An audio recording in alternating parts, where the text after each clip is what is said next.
Jojo Siwa has once again been hit with accusations of stealing another song. And believe it or not, this isn't her first time facing claims like this. Her latest release, a track called Raspy, has sparked a new wave of criticism. To put it bluntly, it sounds like the bizarre result of Eminem joining a K-pop group after chain-smoking a pack of Marlboros. What makes matters worse is that fans believe she didn't even write it herself, or at least didn't come up with the sound, because Raspy bears a striking resemblance to two other songs, one by indie LGBTQ artist Mad Tsai, and another track called Solo by Jennie from Blackpink. People are pointing out that Jojo's song feels like a mashup of both, with similar beats, nearly identical vibes, and almost the exact same structure. It's definitely not a good look, especially since K-pop fanbases are notorious for not letting things like this slide. The irony here is that Jojo constantly claims she's one of the most original artists of our time, yet much of her music seems anything but original. The internet was floored to discover she may have swiped not just one, but possibly multiple songs she's been releasing. For example, the situation with her earlier track Karma had already left a sour taste. Jojo hyped that song up for weeks, as though she had composed it from scratch, talking about it like it was her own Beethoven-level creation. Then, a video went viral showing another singer performing the song, word for word, with its own music video. That singer was Britt Smith. To make things even messier, it later came out that Miley Cyrus had actually recorded a demo of Karma all the way back in 2011, intending it for her Can't Be Tamed album. And as if that wasn't complicated enough, Jojo's second big music scandal got even uglier. Fast forward to her newest controversy, Jojo has now launched a new era that she's branded Raspy. And honestly, she repeats that word so many times in the track, it's like listening to a toddler ask why on a car ride over and over again. The chorus is literally just her saying, Raspy, Raspy, I get raspy, you know I'm raspy, you see I'm raspy, I'm raspy. And that's essentially the entire song. That's not really songwriting. It sounds more like someone stalling for time at a karaoke night, because they forgot the actual lyrics. It's baffling that anyone allowed this song to be published. You can't just repeat the same word 6 times and declare it a chorus. The verses don't save it either, with Jojo attempting a Slim Shady cosplay. But instead of 2002 Lose Yourself Eminem, it's more like Eminem watered down for a Disney Channel special.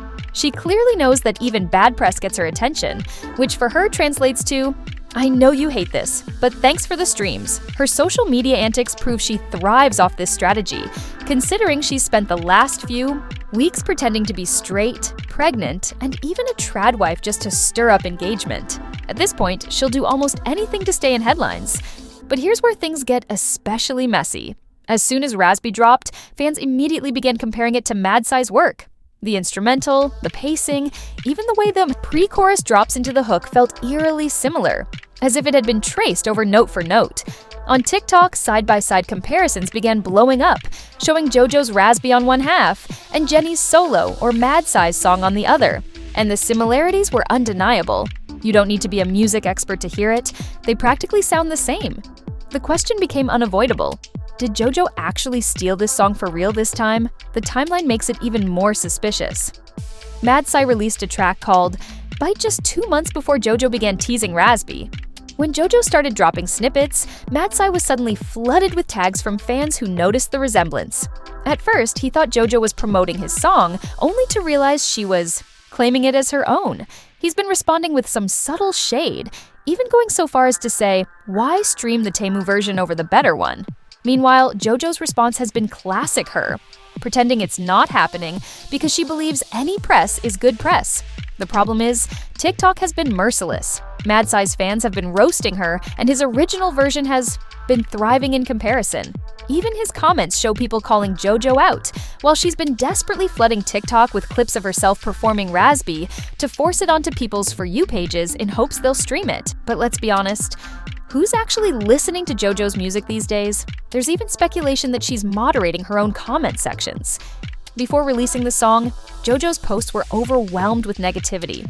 But after Raspy officially dropped, suddenly her pages were filled with glowing praise, with comments like, "This is amazing," and "Your best work yet."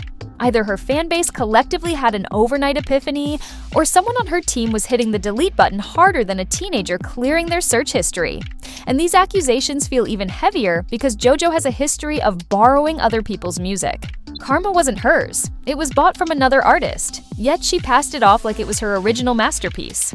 Choose Your Fighter was originally recorded by TikTok creator Emmeline, but industry politics pushed JoJo's version forward, while she still acted like she had invented it.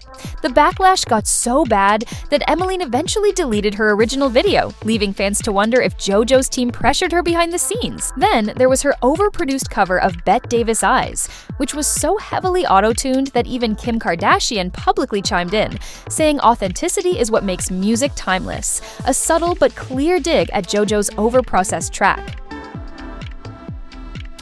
1. Their own, maybe these could be dismissed as typical music industry nonsense. But together, they reveal a consistent pattern. JoJo seems to find songs that already work, tweak a few words, repackage them, and then pass them off as her new era. It's like she's allergic to originality. If song theft were an Olympic sport, she'd already be a gold medalist. And it's not just the music, it's the branding, the aesthetic, the promotional tactics. The minute she spots a trend, she rushes to replicate it, which is why Raspy feels like Jenny Solo dressed up in a Party City wig. At the end of the day, Jojo Siwa has become a copycat brand. Meanwhile, her personal brand is just as confusing as her music. Not long ago, JoJo was the poster child for rainbow merch, pride events, and bold LGBTQ+ representation. But then she started dating Chris Hughes, and suddenly all of that shifted. The rainbow flags disappeared, her content shifted to cruises, and holidays with her new boyfriend, and her once proud lesbian pop star identity was replaced with a tradwife aesthetic. She traded neon tracksuits for pearls and floral dresses straight out of a Pinterest board for suburban moms. Fans quickly noticed she wasn't mentioning her sexuality anymore, which raised eyebrows. While people do evolve, the timing of this shift was suspicious, especially given the cheating allegations from her ex, Kylie Prue.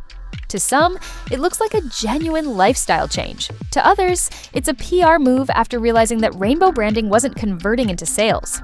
Either way, the pivot has been so drastic that fans can't help but question it. So, here we are in Jojo Siwa's Raspy era, a mess of repetitive lyrics, awkward Slim Shady cosplay, and a beat that feels suspiciously borrowed. And with her track, record, it's hard to view these plagiarism claims as far-fetched. They feel inevitable. At this point, it's like controversy is built into every song she releases, which might actually be the point. Maybe JoJo's strategy is to lean into the chaos, so TikToks, YouTube Shorts, and commentary videos all keep her name trending.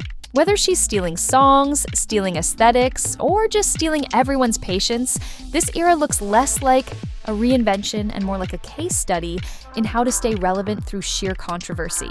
So what's next for her? Maybe a country album, maybe Christian rock, or perhaps Raspy 2, Tea and Crumpets edition.